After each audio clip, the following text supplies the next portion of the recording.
Hello po! For today's video ay magluluto naman po tayo ng ating ulam for today. Magluluto po tayo ngayon ng ginataang sigarilyas with pusit. Kaya tara, samahan niyo po ako at i-prepare na po natin yung mga sangkap na gagamitin po natin dito.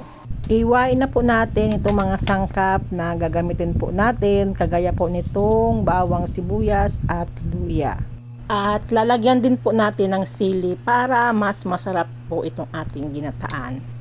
Balatan na muna po natin itong bawang at pagkatapos po natin itong mabalatan, ito po ay ating dudurugin.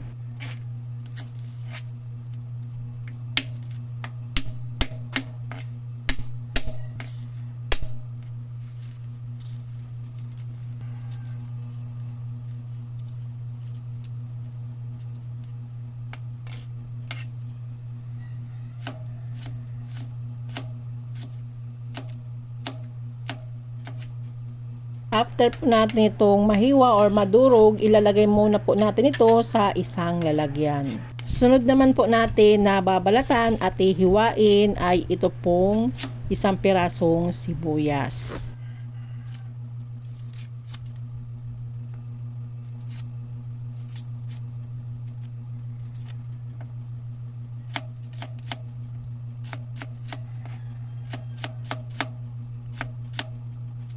Isunod naman po natin ito pong luya.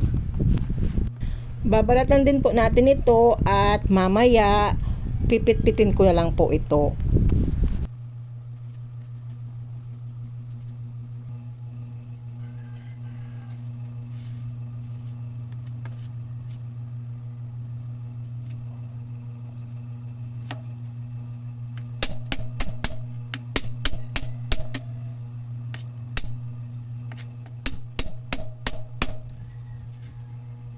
Isunod na rin po natin itong 3 pirasong siling haba.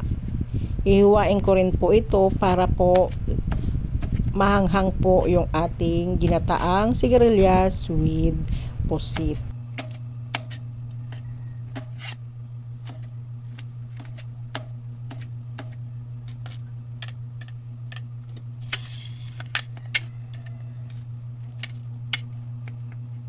At heto na po yung mga sangkap na nahiwa po natin. I-set aside muna po natin at sunod naman po natin na ihiwain or i-slice ay ito pong sigarilyas.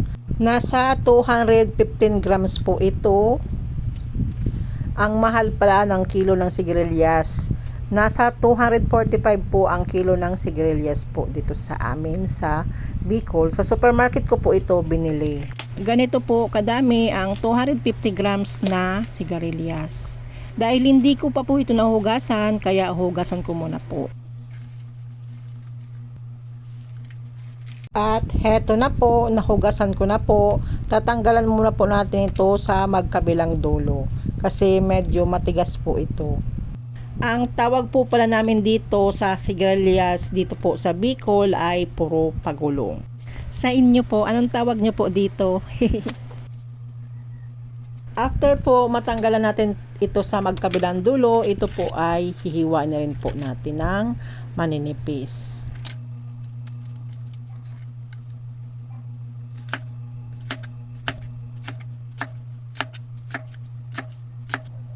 After po natin na mahiwa, ilagay na rin po natin ito sa isang lalagyan.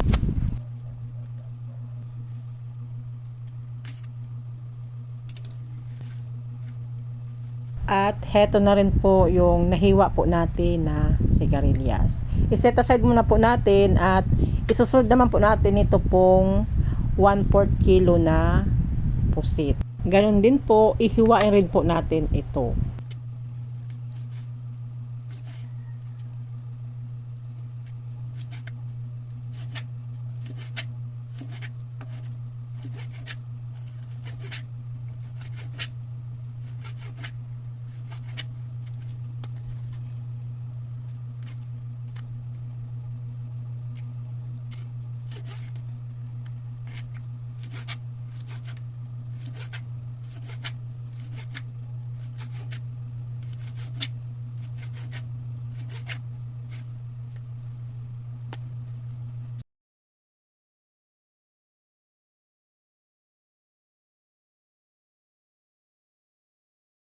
At heto na po lahat ng mga sangkap na gagamitin po natin sa ating pagluluto. Dahil nahiwa na po natin lahat ng sangkap na gagamitin po natin, kaya magluluto na po tayo.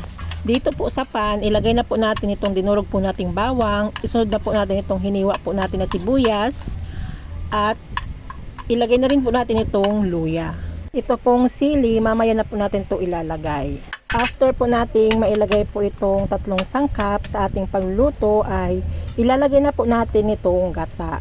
Pinaghalo ko na po pala dito yung unang pigang gata at pangalawang pigang gata. Maglalagay na din po tayo dito ng 1/2 teaspoon na asin. After po nating mailagay po yung asin, ito po ay bubuksan na po natin itong kalan. At papakuluin po natin ito hanggang sa maluto na po yung gata. Pero kailangan po natin itong haluin ng haluin para po hindi po mamuumuo yung gata po natin. Kapag kumulo na po ito, ipagpatuloy lang po natin muna ang paghahalo po nito hanggang sa maluto po itong gata. Kapag luto na po yung gata, ilagay na po natin itong hiniwa po natin na pusit. Dahil madali lang pong maluto itong ating pusit, kaya isusunod na po nating ilalagay ay ito pong ating gulay na sigarilyas. Kung gusto nyo po pala na igisa muna po ito before po ninyo ilagay yung mga sangkap, ay pwede po. Pero ito po ang kinasanayan ko na hindi na po ako nagigisa kapag po ako ay nagluluto ng ginataan. Haluin lang po natin muna ito hanggang sa magkumbay na po yung ating gulay dito po sa ating pusit. At para po maiwasan na rin pong masunog ito po sa ilalim.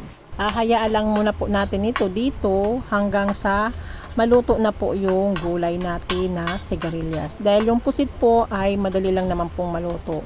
After ilang minutes po, kapag ganito na po, kumulong-kulo na po, haluin po ulit natin. Kasi nga po, para po maiwasan pong masunog po sa ilalim. At ilalagay na po pala natin itong sili. Ihalo na po natin dito sa ating linuluto. Kung natatabangan pa po kayo, pwede po kayo magdagdag ng asin or kaya maglagay ng seasoning. At heto na po ang ating linuluto na ginataang sigarilyas with pusit. Dahil ito po ay luto na, kaya i-off na po natin ito pong apoy. At isalin na po natin ito sa isang lalagyan. Habang nagsasalin po ako nito sa mga hindi pa po nakapag-subscribe po sa aking channel, pa-subscribe naman po, pa-like na din po at pa-click na din po ng notification bell para parati po updated sa mga bagong video ko pong i-upload. Salamat po. At heto na po ang ating ginataang sigarilyas with pusit. Kaya maghanda na po kayo ng kanin at kakain na po tayo.